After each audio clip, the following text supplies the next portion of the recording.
अस्सलाम वालेकुम everyone, this is Shahzad. दोस्तों, ओप्पो ने रिसेंटली पाकिस्तानी मार्केट में A76 को लॉन्च किया है 6GB RAM 128GB internal storage के साथ। इस वीडियो में हम रिव्यू करेंगे camera, PUBG, sound, A to Z तमाम चीज़ें चेकआउट करेंगे और फाइनल ओपिनियन में मैं आपको बताऊंगा क्या आपको इस डिवाइस को खरीदना चाहिए या फिर नहीं।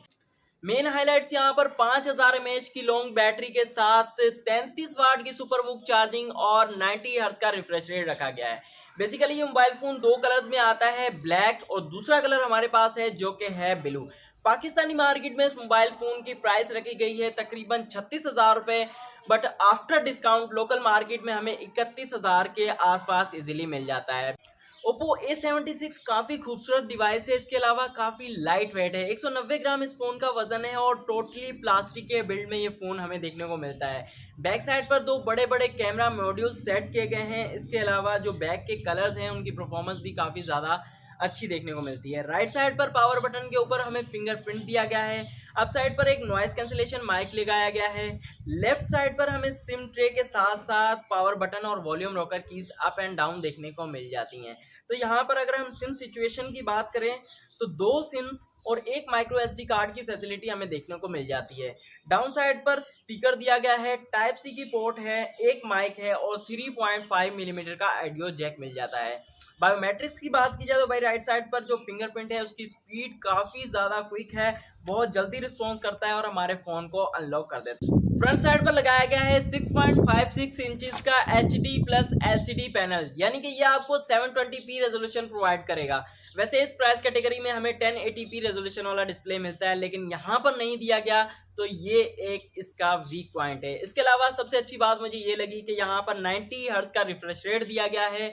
और वैसे एक राज की बात बताऊं, ओप्पो के डिस्प्लेस काफ़ी अच्छी क्वालिटी प्रोवाइड करते हैं, यानी कि 720p रेजोल्यूशन और 1080p रेजोल्यूशन में आपको कोई ज़्यादा फर्क देखने को नहीं मिलेगा।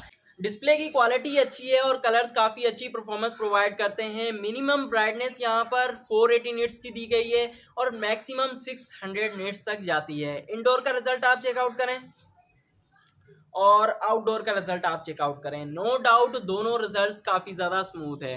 बैक साइड पर डुअल कैमरा मॉड्यूल सेट किया गया है, जहां पर मेन कैमरा 13 मेगापिक्सल का और 2 मेगापिक्सल का बोके सेंसर लगाया गया है प्लस LED फ्लैश के साथ। फ्रंट साइड पर हमें left punch hole selfie camera देखने को मिलता है 8 मेगापिक्सल का। तो रिजल्ट चेकआउट करते हैं।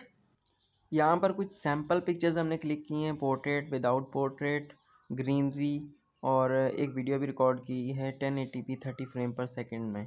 तो कलर वगैरह की परफॉर्मेंस काफ़ी ज़्यादा अच्छी। इसके अलावा इस मोबाइल फोन में लगाई गई है 5000 mAh की लॉन्ग बैटरी और 33 वाट की सुपर वूक चार्जिंग की सपोर्ट हमें देखने को मिलती है। चार्जिंग टाइम की अगर बात की जाए तो ये मोबाइल फोन 1 घंटा 9 मिनट में 100% चार्ज हो जाता है। इस मोबाइल फोन में जो प्रोसेसर लगाया गया है वो स्नैपड्रैगन का 680 है।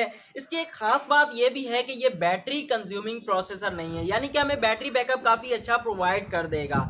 आउट ऑफ द बॉक्स इस मोबाइल में हमें ऑपरेटिंग सिस्टम ColorOS 11.1 देखने को मिलता है, जो कि काफ़ी क्लीन एक्सपीरियंस प्रोवाइड करता है। इसके अलावा ब्लॉटवेयर्स बहुत कम हमें देखने को मिलते हैं, जस्ट एक दो एप्लीकेशन प्री इंस्टॉल्ड हमें देखने को मिल जाती हैं, जैसे कि नेटफ्लिक्स वगैरह। इसके अलावा आउट ऑफ द बॉक्स ये मोबाइल फोन एंड्रॉयड 11 की सपोर्ट के साथ आता है।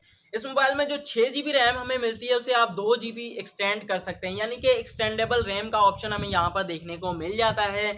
अब हम देखेंगे ये मोबाइल फ़ोन पबजी कैसी चलाता है, किन ग्राफिक्स पर चलाता है, थोड़ा सा पबजी को टेस्ट आउट करते हैं। इसके अलावा ये बता दूं कि इस मोबाइल में हार्डवेयर बेस्ड जायरोस्कोप नहीं दिया गया, हमें वर्चुअल जायरोस्कोप यहाँ पर देखने को मिल जाता है और GPU यहाँ पर एड्रीनो 610 का यूज़ किया गया है। तो चलते हैं पबजी की तरफ। पबजी ग्राफिक्स यहाँ पर मैक्सिमम स्मूथ के साथ हाई तक का ऑप्शन देखने को मिल जाता है। इसके अलावा बैलेंस के साथ मीडियम तक का ऑप्शन हमें दिया गया है। तो बैलेंस के साथ मीडियम पर अगर हम खेलें तो हल्की फुल्की गेमिंग हमें प्रोवाइड कर देगा।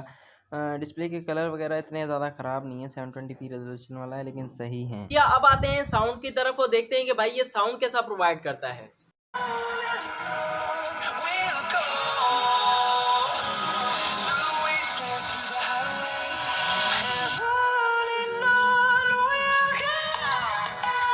अगर मेरे ओपिनियन की बात की जाए इस डिवाइस से रिलेटेड तो नो डाउट यार डिवाइस काफ़ी ज़्यादा खूबसूरत है।